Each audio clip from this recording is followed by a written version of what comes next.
The ancient Greeks. Rock stars of antiquity. Sexed up, drugged up, rock and rollers whose stories have even outlived themselves. Regardless of the many myths and fairy tales you will hear in your lifetime, very few will beat the classics. And because of that, today, I will tell you some of the Greekest of Greek myths. Enjoy. Before we kick this off, remember to take a moment to hit the pretty little subscribe button and ding that bell. Go on.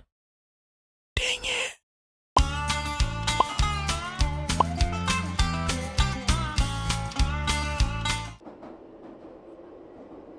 If you've ever thought, man, my family drama is so embarrassing and entirely too public for my liking, then you're going to have a fit from these Greek gods. In the beginning, there was a god being called Chaos. Chaos gave birth to Gaia, the earth, who eventually gave birth to Uranus. No, not yours, silly. The sky's anus. They lived in absolute harmony and peace until Gaia, Earth, wanted more peace. Specifically a piece of her son, Uranus, Sky. And so they started incesting. Yes, incesting. So much incesting, in fact, it'll make your third cousin Alan and his sister Patricia seem like totally acceptable excuses for human beings. Gaia and Uranus gave birth to the Hecatoncheires, the Cyclops, and the famed Titans. As it happens though, incest babies can come out a little weird looking, and that's exactly what Uranus thought about his children, as he forbade them from ever seeing the light of day again. The sky god imprisoned them deep inside Gaia, which, no surprise, caused her a great deal of pain. If you're ever in a situation where your baby daddy has trapped your kids inside you and is kind of being a jerk about it, then you know exactly what to do. Yeah, cut his dick off. No? Yeah, probably don't do that actually. Gaia was really annoyed, however, and begged her children to go and castrate their father. Understandably, no one was really up for it. Well, nearly nobody. One of her kids, Kronos, soon to be Father Time, was apparently in the mood for some snipping. He went and castrated his father and cast his dearly departed genitals into the sea. I bet you think this myth is over, and you'd be very wrong. Now that Kronos was the god of gods, he did the obvious thing and married his sister Rhea. Kronos grew to be a super paranoid guy. I suppose you would if you took out your father the way he did. Having heard a prophecy that one of his children would overthrow him, Kronos opted to not take the chance. And by not taking a chance, I mean he started eating his children. And so often did he eat his children that his wife Rhea felt a way about it. In her infinite wisdom, one day Rhea decided to hide one of her babies, a boy, away from Kronos, and instead feed him a stone which he would choke on and die. Anyway, that little snotty bundle of joy was called Zeus, and the rest is history. Speaking of Zeus,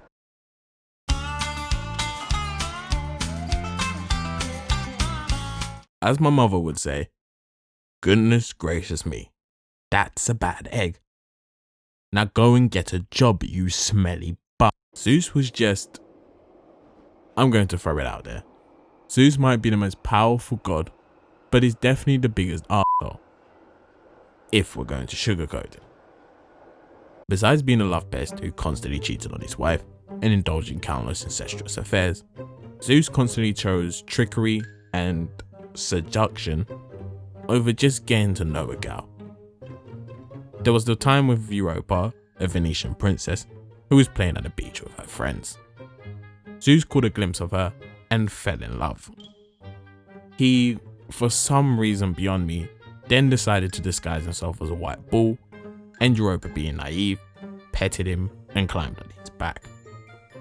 When she was firmly on his back, Zeus abducted her across the sea to the island of Crete and totally did a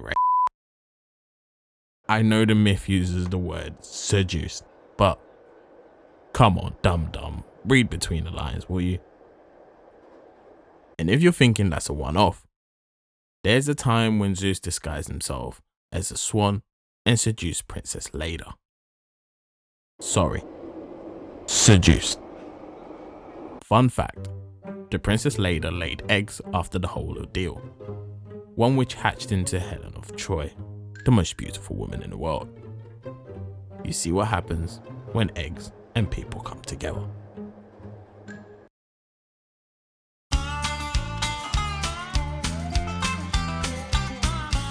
Athena was the goddess of wisdom, warfare, and olives. Olives? Anyway, definitely one of Zeus's kids. So you might presume the apple wouldn't have fallen far from the tree. And you'd be right. She wasn't a creep like her father, but she was still an asshole. I'll prove it. There was a woman called Arachne who was a really good seamstress. So good in fact, she would frequently go around boasting she was a really good seamstress and definitely better than Athena, who was supposedly the best. When Athena heard Arachne disrespecting the whole set, she told the little brat to shut her little brat mouth, or else. I guess Arachne was intrigued with the or else option, and she asked, or what? Athena, feeling challenged Arachne to a weave-off, intent on showing her up. Turns out, Arachne was actually the real deal, because when Athena saw the tapestry she had woven, a tear streaked down her annoyed little face. And she was like, oh, okay, fine, you win this time. Really? No, you little... In a fit of jealousy and anger, she caused the woman to feel guilty for what she had done. So guilty that she took her own life. It was at that moment, instead of Athena feeling a little compassion and remorse, to cement herself in a book of petty little babies. She transformed Arachne's remains into a spider, so that she would weave for all eternity.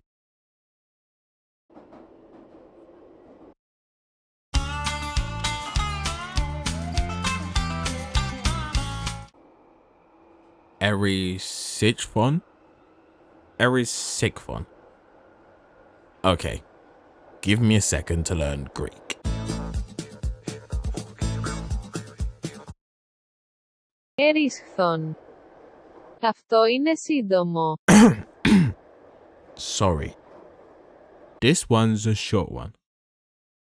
Erysichthon was an inordinately rich and greedy man who had no time whatsoever for the gods. One day, he just walked into a sacred grove of trees and cut it down so he could build a new Amazon warehouse or something. Demeter, the goddess of harvest, was so annoyed by this, she decided to punish the selfish man. She cursed him with an appetite so insatiable, he ate everything.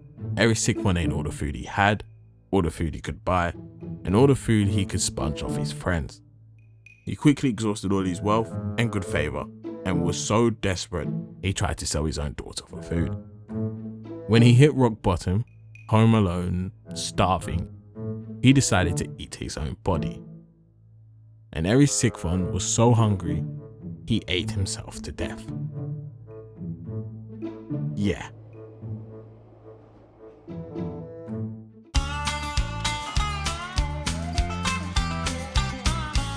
I'm about to ruin Nana's favorite woodwind instrument. So there was this shepherd god called Pan, who was pretty much a poopy butthead. Everyone knew him for tending the sheep and sometimes making sweet sheep love with them. Also, he had a thing with trying to get with every woman he ever saw, but none more so than a nymph named Shrinks, who really wasn't that into him and avoided him at every turn. This half-man, half-goat had a habit of stalking and chasing after this nymph. Shrinks must have really not been feeling his advances because, in the ultimate shutdown, she asked the river god to transform her into something Pan could never lust over: a bunch of reeds. It turns out Pan didn't give up so easily. He was so determined to have her that he cut off a piece of the reeds and took it everywhere he went. And not satisfied with carrying Sphinx around as a bunch of reeds, he decided to craft her into something more intimate. A flute. Pan's flute. Yeah, not so sweet anymore. Sorry, Nana.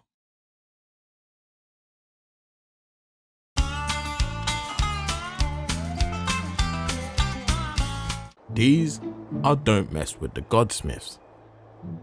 Let's start with the more depressing of the two. Sisyphus was the king of Ephyra, a smart and sly man who treated gods, people, and death like it was nothing. Zeus did not take kindly to this sneaky guy, and so punished Sisyphus for his general scumbaggery. For his deeds in life, the king of Ephyra was given a boulder, which he was compelled to roll up a giant hill, only for the boulder to roll back down when he got to the top. He would be doing this for all eternity. No trickery, no way out. Now, the weird and wonderful. Tantalus, a terrible house guest by all accounts, was son to Zeus and king of Sipylus. He was often invited to Mount Olympus, where the gods resided. During one visit, he decided to steal ambrosia, ambrosia being the food of the gods, and not this off-white brine. He gave the ambrosia to all his friends, and seemingly for a laugh, tried to serve his own son to the gods instead of a feast. To punish Tantalus, the gods put him in a pool of water under a shaded fruit tree. Whenever he tried to drink from the water would move away from him, and whenever he tried to eat from the tree would pull away. That way, Tantalus would be forever hungry and thirsty, with all the things he needed just out of reach. Man, these gods don't play around.